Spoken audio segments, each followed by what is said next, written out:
बुढी हेर्नुहोस् है।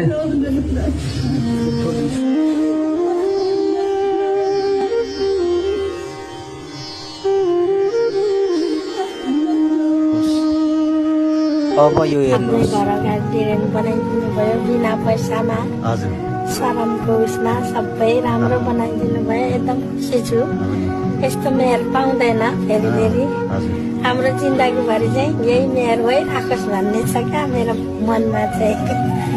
कस्तो राम्रो मेहर क्या, सबै दुःख बुझ्ने, गरिब दुखीहरूलाई हेर्ने। त्यो सुकुम्बासी जनता, अब हामी सुकुम्बासीलाई अब त्यो पहिलाको झोलेहरूले त उठाउने कुरा थियो नि त। हजुर अहिले मेयर साहबले सुकुम्बासी जनता म उठाउँदिनँ, नहुनेलाई छाप्री लगाइदिन्छु भन्नुभएको थियो। तर दिइराख्नु भएको छ, गरिराख्नु भएको छ मेयर साहबले। राम्रो मेयर पाएको छौँ, खुसी नै छौँ। हजुर हजुर भनेपछि अब फेरि पनि उहाँलाई नै मेयरको रूपमा देख्न चाहनुहुन्छ। उहाँलाई नै फेरि भोट दिएर जिताउने, उहाँलाई नै राख्ने। सकेसम्म अरू नहोस्, उहाँ नै होस् भन्ने चाहना छ क्या।